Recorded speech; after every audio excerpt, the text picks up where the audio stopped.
एक यतीम बच्चा, इसके मरने के 20 साल पूरे होने वाले हैं, लेकिन आज भी पूरी दुनिया उसे याद करती है। इब्राहिम अलैहिस्सलाम, लूत अलैहिस्सलाम और यूनुस अलैहिस्सलाम। Welcome to back my YouTube channel. आज आप तो एक कहानी सुन यतीम बच्चे दी है। अपने मुसलमाने दे विच जो हुक्मराने गुजर चुके जरा हाथ यतीम, लेकिन बहुत बड़े कारनामे लिखा गए। कोई बंदा उन्हें को दिलेर समझ दे, कोई बंदा उन्हें को बुज़दिल समझ दे, कोई उन्हें को हीरो समझ दे और कोई जीरो समझ दे। सब तो ज़्यादा जीरो जरा आना वो गैर मुस्लिम की तरह गए और ख़तरनाक ही हुनर की तरह गए। मुसलमान थे वो हक की रह गए। Saddam Hussain. Saddam Hussain. Disarming Saddam Hussein now. एक यतीम बच्चा और आगे यतीम बच्चा जाकर दुनिया के सबसे बड़े लीडर्स में से एक, जिसके मरने के 20 साल पूरे होने वाले हैं, लेकिन आज भी पूरी दुनिया उसे याद करती है। बिल्कुल अजनिया से याद करने हैं कि फलस्तीन दे विच जुल्म की नाते इराक का इस्लाम के साथ बहुत ही गहरा ताल्लुक है, क्योंकि इस्लाम के बड़े बड़े पैगंबर इब्राहिम अलैहिस्सलाम, लूत अलैहिस्सलाम और यूनुस अलैहिस्सलाम सब इराक में ही पैदा हुए थे। लेकिन इन सारे पैगंबरों के बाद भी यहाँ के लोग एक खुदा को बिल्कुल भूल चुके थे और उस एक खुदा की जगह आग की इबादत करने लगे थे। आखिर रसूलुल्लाह सल्लल्लाहु अलैहि वसल्लम के बाद इस्लाम के पहले खलीफा अबू बकर रज़ियल्लाहु ताला अन्हु ने पूरा अरब फतह करने के बाद अपने जनरल खालिद बिन वलीद को हुक्म दिया कि जाओ और पूरी दुनिया में सबसे पहले इराक को फतह करो। और जनरल खालिद बिन वलीद ने ऐसा ही किया, जिसके बाद पहली बार इराक मुसलमानों के कंट्रोल में आया। ये एक ऐसी फतह थी कि इसके बाद अगले 1300 साल कोई भी मुसलमानों से इराक नहीं छीन सका। लेकिन आज से 100 साल पहले जब इराक पर उस्मानिया खिलाफत की हुकूमत थी, दुनिया में एक बहुत बड़ी जंग शुरू हुई, वर्ल्ड वॉर 1, जिसमें ब्रिटिश एम्पायर ने पहली बार मुसलमानों से इराक छीन लिया और इसे छीनने के बाद यहां पर इराक में अपना एक पपेट बादशाह बिठाया। और सिर्फ यही नहीं, बल्कि पूरे अरब में हर जगह अपने पपेट बादशाह बिठाए। नाउ बाकी सारे बादशाह तो आज तक अपनी कुर्सियों पर फुल ताकत के साथ बैठे हुए हैं, लेकिन इराक का बादशाह अपने मुल्क को संभाल नहीं सका, क्योंकि कुछ ही अरसे बाद इराक के बादशाह को उसके तख्त से हटा दिया गया और पूरे इराक में एक बहुत बड़ी कंफ्यूजन पैदा हुई और बहुत तेजी से इराक के लीडर्स बार बार बदलने लगे। अब इराक के इसी कंफ्यूजन के दरमियान इराक के एक छोटे से गांव में एक यतीम बच्चा पैदा हुआ, जिसका नाम था सद्दाम हुसैन। कुछ लोग उसे एक हीरो समझते हैं और कुछ एक जालिम डिक्टेटर। सद्दाम हुसैन को देखा, वो भी फिरौन था। लेकिन सद्दाम कोई आम बच्चा नहीं था। उसके पैदा होने से पहले उसका बाप मर चुका था और जब सद्दाम की माँ को उसके शौहर के मरने का पता चला, उसने सद्दाम के पैदा होने से पहले सुसाइड करने की कोशिश की। एक यतीम बच्चा होने की वजह से सद्दाम हुसैन को बचपन से उसके दोस्त तंग किया करते थे, जिसकी वजह से कहा जाता है कि सद्दाम हुसैन बहुत छोटी सी उम्र में अपने साथ हमेशा एक स्टील रॉड लेकर फिरता था और जो भी बच्चा उसे तंग करता था वो सीधा उस स्टील रॉड को उसके सर पर मारता था। मतलब सद्दाम हुसैन के दिल में बचपन से डर नाम की कोई चीज नहीं थी। इसके कुछ ही अरसे बाद जब सद्दाम हुसैन की मां ने दूसरी शादी की, सद्दाम का सुतेला बाप उस पर इतना जुल्म करने लगा कि सिर्फ 10 साल की उम्र में अपने घर को छोड़कर भाग गया और जाकर अपने मामू के साथ रहने लगा। और यहां से उसकी जिंदगी हमेशा के लिए बदल गई, क्योंकि उसके मामू का ताल्लुक इराक की एक छोटी सी पॉलिटिकल पार्टी बाथ पार्टी से था।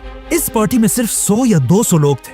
जब सद्दाम हुसैन ने छोटी सी उम्र में इस पार्टी को ज्वाइन किया, इस पार्टी में सबको पता था कि सद्दाम हुसैन की एज तो बहुत कम है, लेकिन ये इस पार्टी का सबसे वायलेंट और बहादुर मेंबर है। जैसे ही सद्दाम हुसैन ने इस पार्टी को ज्वाइन किया, इस पार्टी के लोग अमेरिका की CIA के साथ मिलकर उस वक्त के इराक के प्राइम मिनिस्टर को मारने की प्लानिंग कर रहे थे। और ये इतना मुश्किल प्लान था, इसीलिए उन्हें इस काम के लिए बहुत ही खतरनाक लड़कों की जरूरत थी, तो ऑफ कोर्स उन्होंने इस काम के लिए सिर्फ 24 साल की उम्र के सद्दाम हुसैन को चुना। सद्दाम हुसैन ने अपनी टीम के साथ जाकर प्राइम मिनिस्टर की गाड़ियों पर गोलियों की बारिश कर दी, लेकिन इस हमले के बाद भी प्राइम मिनिस्टर बच गया, जिसके बाद मजबूरन सद्दाम हुसैन इराक को छोड़कर इजिप्ट की तरफ भाग गया। नाउ सद्दाम हुसैन का मिशन तो फेल हो चुका था, लेकिन उसकी बहादुरी को देखकर दुनिया के कुछ ताकतवर लोग उससे बहुत इंप्रेस हुए, जैसा कि अमेरिका की CIA। $3 billion investment we made. CIA Saddam Hussain को इराक के फ्यूचर लीडर के तौर पर तैयार करने लगी, क्योंकि इसके कुछ ही अरसे बाद जैसे ही इराक में सद्दाम हुसैन की पार्टी की हुकूमत बनी, सद्दाम हुसैन वापस इराक की तरफ आया और सिर्फ 30 साल की उम्र में इराक का दूसरा सबसे पावरफुल इंसान बना। अब इराक एक आजाद कंट्री तो थी, लेकिन इराक के सारे ऑयल और गैस पर ब्रिटिश का कब्जा था। इसीलिए जैसे ही सद्दाम हुसैन के पास पावर आई, उसने सबसे पहले इराक के सारे ऑयल और गैस को अपने कंट्रोल में लिया, और यहाँ से सद्दाम हुसैन इराक के लोगों के लिए एक हीरो बनने लगा, क्योंकि जैसे ही उसने इराक की ऑयल को अपने कंट्रोल में लिया, अचानक एक बार फिर 1973 में इजराइल और अरब की एक बहुत बड़ी जंग शुरू हुई। अरब ममालिक ने इजराइल को हर तरफ से घेर लिया था, लेकिन इस जंग में इजराइल को सुपर पावर अमेरिका की फुल सपोर्ट हासिल The थी, United States of America would have to invent an Israel. और इसी अमेरिका की सपोर्ट की वजह से इजराइल ने आसानी से बड़े बड़े अरब ममालिक को हरा दिया। ये देखकर सऊदी अरब के बादशाह किंग फैसल को अमेरिका पर बहुत गुस्सा आया, और उसने अमेरिका को सबक सिखाने के लिए सारे अरब कंट्रीज को जमा किया, और सब ने मिलकर ये फैसला किया कि हम आज के बाद इजराइल के दोस्तों मतलब अमेरिका को अरब का ऑयल नहीं बेचेंगे। और ये अमेरिका के लिए एक बहुत बड़ा धचका था, क्योंकि उस जमाने में अमेरिका अपना 80% तेल अरब ममालिक से खरीदता था। तो जैसे ही किंग फैसल ने अमेरिका पर यह पाबंदी लगाई, पूरी दुनिया में ऑयल की प्राइस डबल नहीं, ट्रिपल नहीं, बल्कि 4 गुना बढ़ गई। मतलब एक बैरल ऑयल की कीमत $3 से $12 बन गई। अब ये सब तो अमेरिका को कमजोर करने के लिए था, लेकिन इसका सबसे बड़ा फायदा इराक के यंग लीडर सद्दाम हुसैन ने उठाया। सद्दाम हुसैन ने ऑयल की इन नई प्राइसेस को यूज करके इराक को एक मॉडर्न कंट्री बनाया, इराक के हर गांव तक बिजली पहुंचाई, इराक के लोगों के लिए फ्री स्कूल्स और हॉस्पिटल्स बनाए। इन शॉर्ट सद्दाम हुसैन ने इराक को इतना मजबूत किया कि इराक का एक दिनार $3 के बराबर था। और इस सब के साथ साथ सद्दाम हुसैन ने इराक की पूरी आर्मी को अपने कंट्रोल में लिया। लेकिन ये सारी बातें तो एक तरफ, यहां से सद्दाम हुसैन को अपनी जिंदगी की सबसे बड़ी इंस्पिरेशन मिली।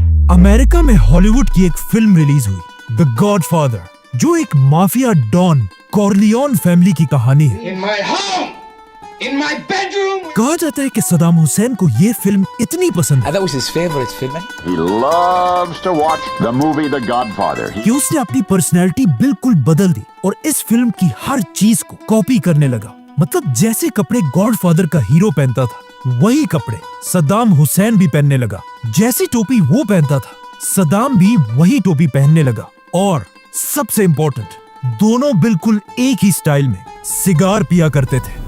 इन शॉर्ट, इन सारी चीजों की वजह से अब सद्दाम हुसैन इराक का सबसे ताकतवर इंसान बन चुका था, इवन इराक के प्रेसिडेंट से भी ज्यादा। तो ऑफ कोर्स सद्दाम हुसैन ने इराक के प्रेसिडेंट को हुक्म दिया कि तुम अब बूढ़े हो चुके हो, तुमसे ना हो पाएगा। चुपचाप रिजाइन करो और सीधा अपने घर जाओ। नाउ जैसे ही सद्दाम हुसैन प्रेसिडेंट बना, पूरी दुनिया ने देखा कि बहुत अरसे बाद बिल्कुल हिटलर की तरह एक नया लीडर सामने आ चुका है। क्योंकि प्रेसिडेंट बनने के सिर्फ 6 दिन बाद सद्दाम हुसैन ने अपने सारे पार्टी मेंबर्स की एक मीटिंग बुलाई और सबको अपने सामने बिठाकर कहा कि मुझे इराक के तख्त से हटाने की एक बहुत बड़ी साजिश की गई है, और जिन लोगों ने ये साजिश की है वो सब इस वक्त इस कमरे में मौजूद है। ये सुनकर नीचे बैठे सारे लोगों की सांसें बिल्कुल बंद हो गई, लेकिन सद्दाम हुसैन ने बिल्कुल आराम से सबसे पहले अपना सिगार लगाया और फिर हर उस शख्स का नाम लेने लगा जो इस साजिश में शामिल था। ताहिर अहमद अमीन, इस्माइल इब्राहिम नज्जार, सद्दाम हुसैन ने यह हुक्म दिया था कि मैं जिसका भी नाम लूं वो चुपचाप उठकर हॉल से बाहर निकल जाए। कुछ लोग आराम से बाहर चले गए और कुछ को जबरदस्ती निकाला गया। इस तरह सद्दाम हुसैन ने टोटल 68 लोगों के नाम लिए, जिनमें से कुछ को तो जेल में डाल दिया और बाकियों को गोलियां मार दी गई। जो लोग हॉल में बच गए वो जोर जोर से सद्दाम हुसैन के नाम के नारे लगाने लगे और इस तरह सद्दाम हुसैन ने अपनी खौफ से भरी बादशाहत शुरू की। मतलब इस वक्त सद्दाम हुसैन अपनी ताकत की पीक पर था, लेकिन यहाँ पर उसने अपनी जिंदगी की पहली बड़ी गलती की। सद्दाम ने ईरान के सुप्रीम लीडर आयतुल्लाह खुमैनी पर हमला कर दिया। 1979 में जब सद्दाम हुसैन इराक का लीडर बना, वहां at the same time Iran में भी एक नई हुकूमत बनी, आयतुल्लाह खुमैनी की। इमाम खुमैनी का इनकलाब इतना बड़ा था कि पूरी दुनिया उनसे डरने लगी थी। Iran will never have a nuclear weapon. Khomeini ने ईरान के एक बहुत ही ताकतवर बादशाह को उसके तख्त से हटा दिया था और अब इमाम खुमैनी बाकी अरब मुमालिक के लोगों को भी इंस्पायर कर रहे थे कि वो भी उठे और अपने बादशाहों के खिलाफ बगावत कर दें। इसीलिए सारे अरब बादशाह ईरान के इमाम खुमैनी से नफरत करने लगे थे। और सिर्फ अरब कंट्रीज नहीं, इमाम खुमैनी बार बार अपने स्पीचेस में सुपर पावर अमेरिका और उसके दोस्त इजराइल को धमकियां दे रहे थे। लेकिन फिर भी सबसे ज्यादा और सबसे बड़ा खतरा इमाम खुमैनी से एक ही शख्स को था, सद्दाम हुसैन। क्योंकि सद्दाम हुसैन इराक का एक सुन्नी प्रेसिडेंट था और इराक की ज्यादातर अवाम शिया थी, जो अपना असल लीडर सद्दाम हुसैन को नहीं बल्कि इमाम खुमैनी को मानते थे। और इस बात का सद्दाम हुसैन को बहुत अच्छी तरह पता था। यहाँ तक कि एक बार सद्दाम हुसैन ने ईरान के आयतुल्लाह खुमैनी को दज्जाल भी कहा। इसीलिए प्रेसिडेंट बनने के सिर्फ एक साल बाद सद्दाम हुसैन ने सुपर पावर अमेरिका और अरब बादशाहों की फुल सपोर्ट के साथ ईरान में आयतुल्लाह खुमैनी की हुकूमत पर हमला कर दिया और बहुत तेजी से ईरान से ये सारा इलाका फतह कर लिया, जिसकी वजह से दोनों साइड से हजारों मुसलमान मरने लगे।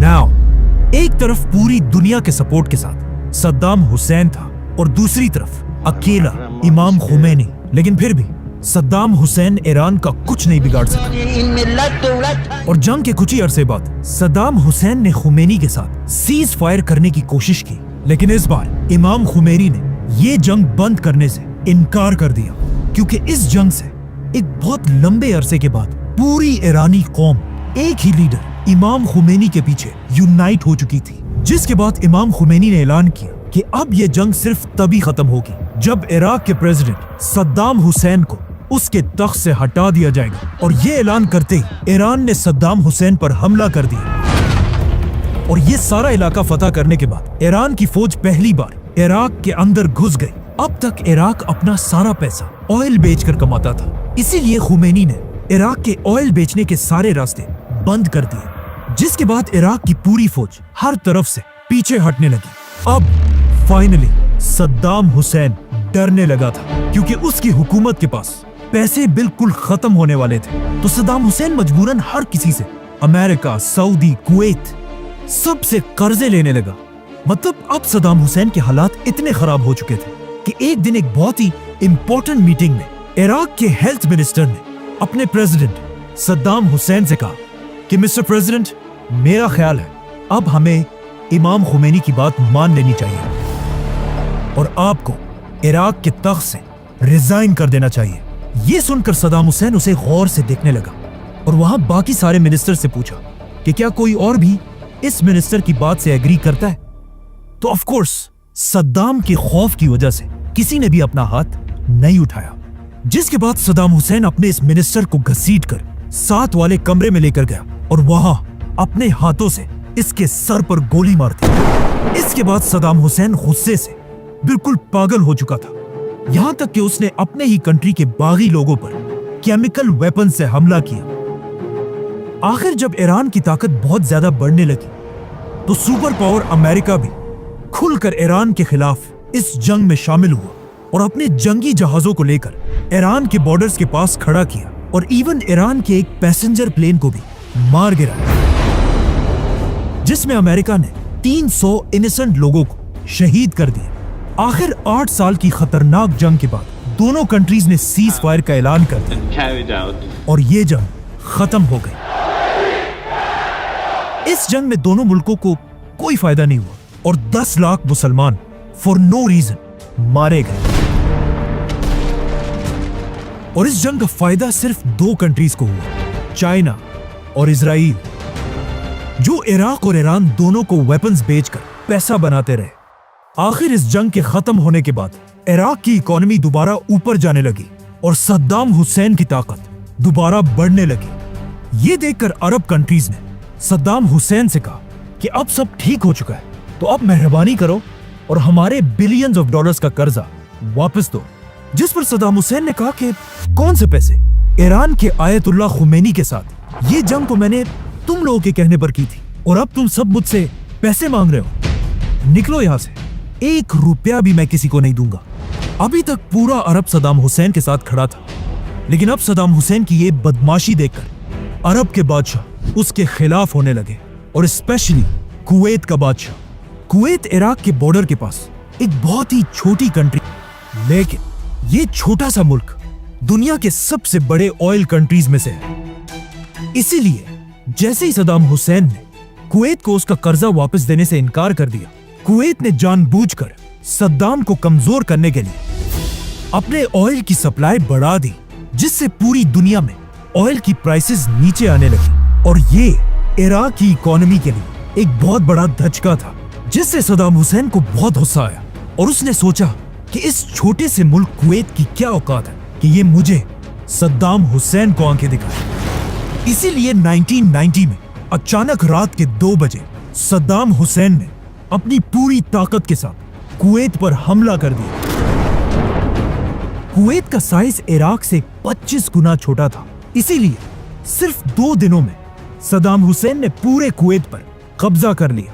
ये देखकर कुवैत का बादशाह और पूरी रॉयल फैमिली कुवैत को छोड़कर भाग गए, सिवाय एक शहजादे के। कुवैत के बादशाह का भाई शहजादा फाहद, जो इराक के हमले के बाद भी बहादुरी से अपने महल में बैठा रहा। लेकिन जैसे ये शहजादा इराक की फौज के हाथ में आया, उन्होंने पहले इसके सर में गोली मारी और फिर इसकी डेड बॉडी के ऊपर अपने टैंक्स चढ़ाए। इसके बाद सद्दाम हुसैन का खौफ पूरे अरब में फैल गया और कुवैत जैसे रिच कंट्री को अपना एक सूबा बनाने के बाद सद्दाम हुसैन इराक बल्कि पूरी अरब दुनिया का सबसे पावरफुल लीडर बना। लेकिन कुवैत पर हमला करना सद्दाम हुसैन की जिंदगी की सबसे बड़ी गलती थी, क्योंकि हमला करने से पहले सद्दाम हुसैन ने अमेरिका के साथ एक मीटिंग की, जिसमें अमेरिका ने उसे क्लियरली बताया कि तुम अरबों की जंग से हमारा कोई लेना देना नहीं है। लेकिन ये एक बहुत बड़ा झूठ था। अमेरिका बस सद्दाम को अपने ट्रैप में फंसाना चाहता था।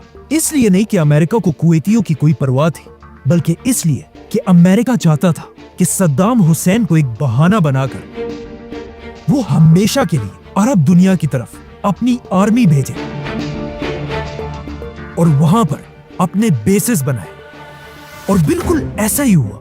अमेरिका बहुत ही चालाकी से बाकी अरब कंट्रीज को सद्दाम हुसैन की ताकत से डराने लगा और इवन अमेरिका ने सऊदी बादशाह को इराक के फेक टैंकों की तस्वीरें भी दिखाई कि अगर सद्दाम को ना रोका गया तो उसका नेक्स्ट टारगेट सऊदी अरब होगा। तो अब अगर सद्दाम हुसैन से अपनी जान छुड़ानी है तो हमें अमेरिका की फौज को सऊदी अरब के अंदर बेसिस देने ही होंगे। जिसके बाद ऑफ कोर्स सऊदी बादशाह ने अमेरिका को बेसिस दे दिए, लेकिन सऊदी अरब की आवाम इस सब से बिल्कुल भी खुश नहीं थी, स्पेशली एक सऊदी उसामा बिन लादेन। लेकिन अब अमेरिका सीधा सद्दाम हुसैन को धमकियां देने लगा कि अगर तुम कुवैत से पीछे नहीं हटे तो हम तुम पर हमला कर देंगे। लेकिन जब सद्दाम पीछे नहीं हटा तो अमेरिका ने अरब में अपने नए बेसिस से सद्दाम हुसैन की फौज पर हमला कर दिया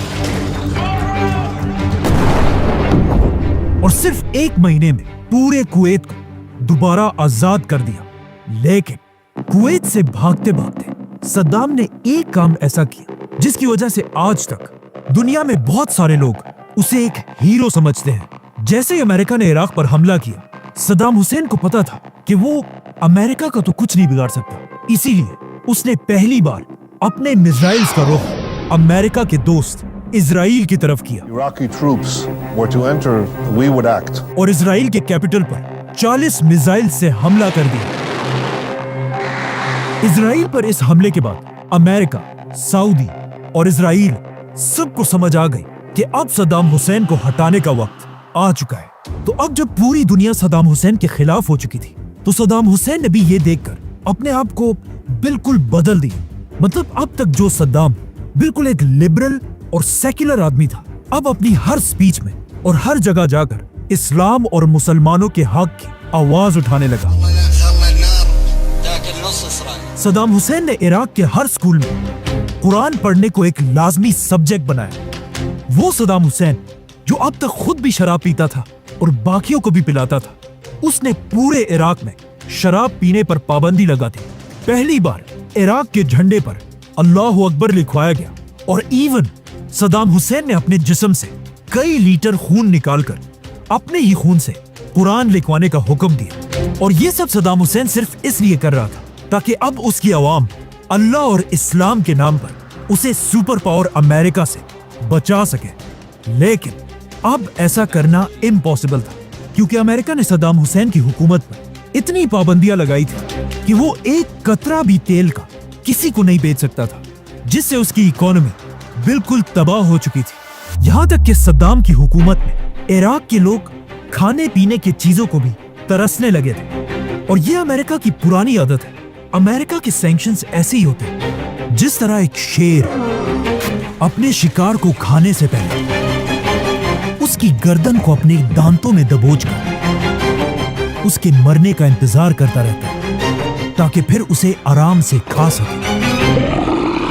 आखिर अमेरिका के सैंक्शंस के बाद इराक के हालात इतने खराब हो गए कि यहां पर सद्दाम हुसैन को उसकी जिंदगी का सबसे बड़ा धचका मिला। अचानक एक दिन सद्दाम हुसैन के 2 बड़े जनरल्स इराक को छोड़कर फरार हो गए और कुछ ही दिनों बाद ये जनरल्स पूरी दुनिया के टीवीज के सामने आए और कहा कि सद्दाम हुसैन एक बहुत ही जालिम डिक्टेटर है और सब बड़े कंट्रीज को मिलकर सद्दाम को उसके तख्त से हटाना चाहिए। और साथ ही एक बहुत ही खतरनाक बात कही कि सद्दाम का इरादा यह है कि वो इराक के लिए एटम बॉम्ब बनाए। इन जनरल्स की बातों की वजह से सद्दाम हुसैन को बहुत दुख हुआ, क्योंकि ये कोई आम जनरल्स नहीं थे, बल्कि ये दोनों जनरल्स सद्दाम की 2 बेटियों के शौहर भी थे। तो अब जब सद्दाम हुसैन के दामाद ने उसके खिलाफ ये बातें की, तो अमेरिका को उसका बहाना मिल गया कि सद्दाम को कैसे और कब हटाना है। सद्दाम हुसैन ने अपने दामादों की बगावत के बाद भी उन दोनों को एक मैसेज भेजा कि मैं तुम दोनों को माफ करने के लिए तैयार हूं, अगर तुम फौरन मेरी बेटियों को लेकर वापस इराक आओ। लेकिन जैसे ही उनका जहाज इराक में लैंड हुआ, सद्दाम हुसैन ने उन दोनों को हुक्म दिया कि मेरी दोनों बेटियों को तलाक दो। और इस तलाक के कुछ ही घंटों बाद इन दोनों को मार दिया गया। जिसके बहुत अरसे बाद सद्दाम हुसैन की बेटी से इंटरव्यू लिया गया, जिसमें इंटरव्यूअर ने उससे पूछा कि आपके शौहर को किसने मारा? क्या आपके बाप सद्दाम हुसैन ने? जिस पर उसने कहा कि नहीं। तो इंटरव्यूअर ने दोबारा पूछा कि फिर किसने मारा? क्या आपके भाई ने मारा? तो सद्दाम की बेटी ने कहा कि हाँ, हमारे हस्बैंड्स को हमारे भाई नहीं मारा। उसका भाई मतलब सद्दाम हुसैन का बड़ा बेटा उदय सद्दाम हुसैन, इराक का सबसे बड़ा डॉन, जो खुद को अपने बाप से भी ज्यादा पावरफुल समझता था, जिसके जुल्मों को देखकर हॉलीवुड की बड़ी बड़ी फिल्में भी बनी, जो इराक में अपने टॉर्चर, रेप और बड़ी बड़ी पार्टियों की वजह से मशहूर था। कहा जाता है इराक की हर शरीफ औरत सद्दाम के इस बेटे के सामने आने से डरती थी, जो कभी भी किसी को उठाकर किडनैप कर लेता था और कोई इसे कुछ नहीं कह सकता था, क्योंकि इराक इसके बाप का मुल्क था, जो इराक में कहीं पर भी किसी पर भी गोलियां चलाता था। सद्दाम हुसैन इन्हीं हरकतों की वजह से अपने इस बेटे से बहुत तंग था, लेकिन वो क्या करता, इसे कुछ कह भी नहीं सकता था। क्या करूं मैं इसका? क्या करूं? मार भी नहीं सकता।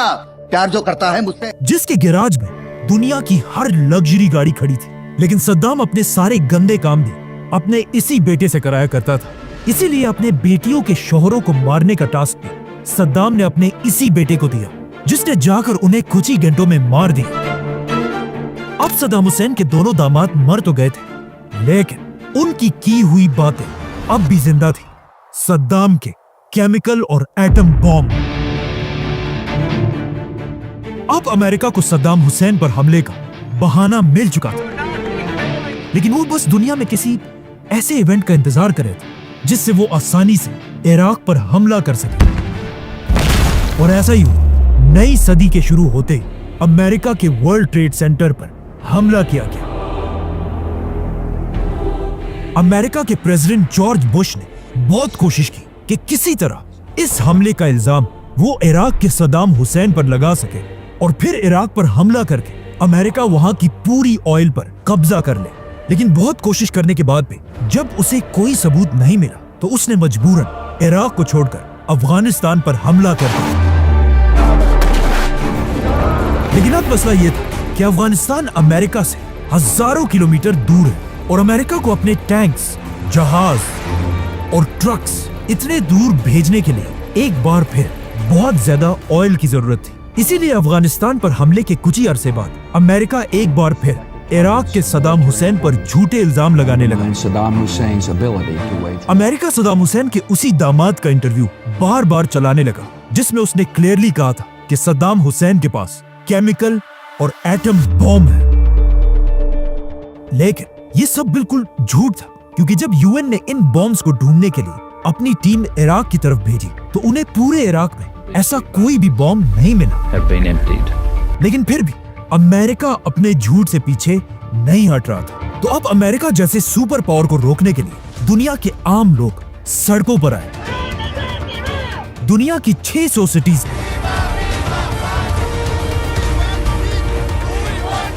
3 करोड़ लोगों ने मिलकर इराक पर हमले के खिलाफ प्रोटेस्ट किए, जो आज तक दुनिया की तारीख का सबसे बड़ा प्रोटेस्ट है। लेकिन अमेरिका को इन चीजों की कोई परवाह नहीं थी। वो इराक के ऑयल के पीछे पागल हो चुका था। इसीलिए 2003 में अमेरिका का प्रेसिडेंट अचानक टीवी पर आया और उसने कहा, सद्दाम हुसैन और उसके दोनों बेटों के पास सिर्फ 2 दिन का टाइम है कि वो इराक को छोड़कर भाग जाए, वरना अमेरिका उन पर ऐसा हमला करेगा जिसे पूरी दुनिया याद रखेगी।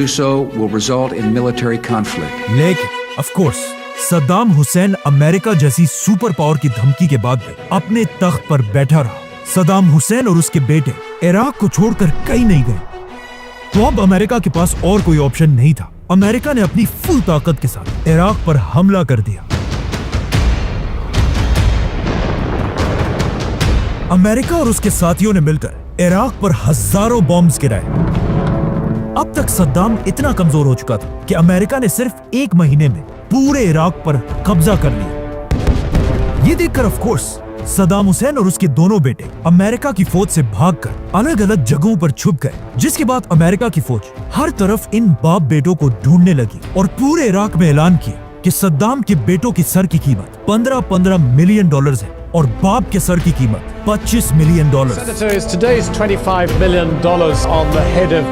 अब सद्दाम हुसैन को ढूंढना तो बहुत मुश्किल था, लेकिन उसके दोनों बेटे एक साथ अपने एक बहुत ही करीबी दोस्त के घर छुप कर बैठे थे, जहाँ कहा जाता है कि ये दोनों भाई कई दिन तक सारा दिन वीडियो गेम्स खेला करते थे। लेकिन जैसे ही अमेरिका ने इन दोनों की सर की कीमत $15 मिलियन रखी, इनका ट्रस्टेड दोस्त भी इन पैसों के लालच में आया और अपनी दोस्ती को भूल गया।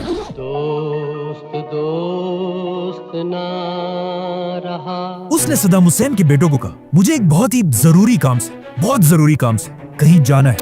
ये दोस्त सीधा अमेरिका की CIA के पास गया और उन्हें कहा कि मेरे पास सद्दाम के दोनों बेटे हैं। ये सुनते ही अमेरिका ने उसे $30 मिलियन का इनाम दिया, जो आज 13 अरब रुपए बनते हैं, मतलब 1300 करोड़ रुपए। अमेरिका ने ये सारे पैसे उस दोस्त को दिए और जाकर सद्दाम के दोनों बेटों के घर को हर तरफ से घेर लिया लेकिन सरेंडर करने के बजाय सद्दाम के दोनों बेटों ने अमेरिका की फौज पर क्लाशनकोफ और रॉकेट लॉन्चर से हमला कर दिया। आखिर 3 घंटों की सख्त लड़ाई के बाद अमेरिका ने इन दोनों भाइयों को मिसाइल से उड़ा दिया।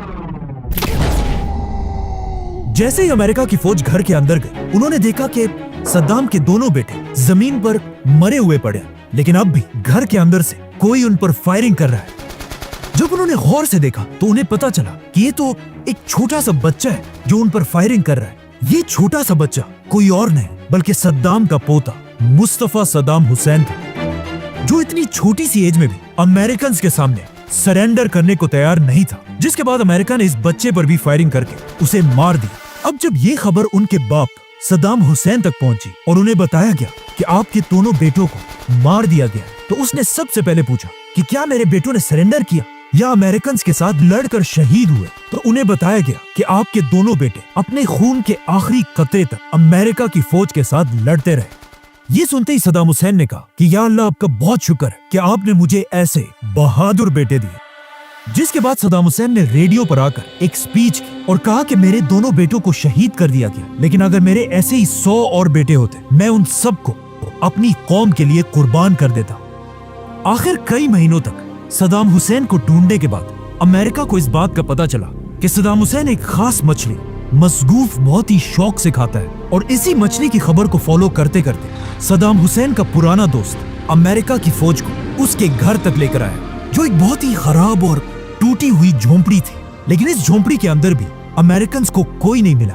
जैसे ही अमेरिका की फौज इसे एक झूठी खबर समझकर वापस जाने वाली थी, उस शख्स ने, सद्दाम के दोस्त ने, अपने पांव से एक रस्सी की तरफ इशारा किया और कहा, इसे खींचो। इस रस्सी का पीछा करते करते अमेरिका की फौज एक जमीन में एक सुरंग तक पहुंची। अमेरिका का एक फौजी जैसे ही इस सुरंग में अपना ग्रेनेड फेंकने वाला था, अचानक उस सुराख के अंदर से एक लंबी दाढ़ी वाला शख्स निकला और कहा, मैं हूं इराक का प्रेसिडेंट सद्दाम हुसैन और मैं सरेंडर करने के लिए तैयार हूं। दुनिया के सबसे महंगे पैलेसेस और लग्जरी गाड़ियों में फिरने वाला सद्दाम अब एक ऐसे सुरंग से पकड़ा गया जिसमें खड़े होने की जगह भी नहीं थी, और उसके अंदर सिर्फ एक लाइट और एक छोटा सा पंखा लगा हुआ था। अमेरिका ने सद्दाम हुसैन को इसके बाद कई अरसे तक अपने कैद में रखा, और आखिर 1 साल बाद सद्दाम हुसैन को पूरी दुनिया के कैमरों के सामने इराक की अदालत में पेश किया गया। दुनिया ये देखकर हैरान रह गई कि अब ये वो पुराना पावरफुल और मगरूर सद्दाम हुसैन नहीं, बल्कि एक सफेद दाढ़ी वाला कमजोर और बूढ़ा आदमी था। लेकिन जैसे ही जज ने इस बूढ़े सद्दाम से उसका नाम पूछा, तो सद्दाम हुसैन ने उसे कहा कि मेरा नाम पूरा इराक बल्कि पूरी दुनिया जानती है, मुझे तुम्हें बताने की जरूरत नहीं।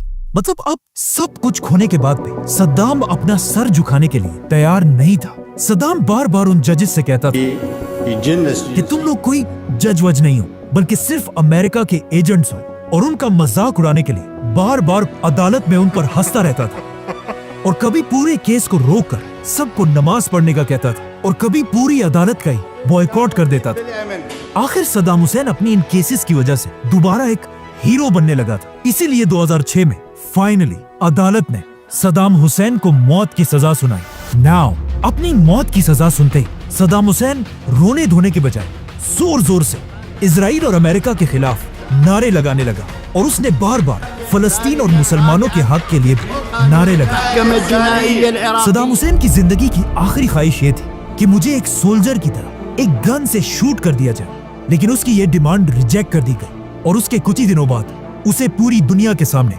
फांसी दे दी गई, जिसकी वीडियो आज तक YouTube पर पड़ी हुई है, लेकिन उसे यहाँ नहीं दिखा सकते। सद्दाम को हटाने के बाद अमेरिका का ख्याल था कि इराक अब एक बहुत ही पीसफुल कंट्री बन जाएगी, लेकिन ऐसा बिल्कुल भी नहीं हुआ, क्योंकि सद्दाम को हटाने के बाद अमेरिका ने कुछ बहुत बड़ी बड़ी गलतियां की। अमेरिका की फौज ने इराक में लाखों लोगों को मारा, इराक में शिया सुन्नी जंग दोबारा शुरू की, और सबसे बड़ी गलती ये थी कि उन्होंने सद्दाम हुसैन की पूरी फौज को उनकी जॉब से हटाकर घर जाने का हुक्म दिया, जिसकी वजह से एक ही रात में लाखों लोगों की फौज, जिनके पास गन्स, वेपन्स, सब कुछ था, जॉबलेस हो गए और इराक में अपनी मर्जी की एक नई फौज बनाने लगे। ये देखकर सद्दाम की लाखों की फौज और उनके जनरल्स में गुस्सा दोबारा बढ़ने लगा, और वो इराक में हर जगह जमा होकर एक नई, इससे भी बड़ी बगावत की प्लानिंग करने लगे, जिसको आगे जाकर नाम मिला। अमेरिका के हमले के बाद इराक के हालात इतने खराब हुए कि इराकी अमेरिकन से नफरत करने लगे। यहाँ तक कि जब अमेरिका के प्रेसिडेंट जॉर्ज बुश ने पहली बार इराक विजिट की तो उनके सर पर लाइव जूते भी मारे गए।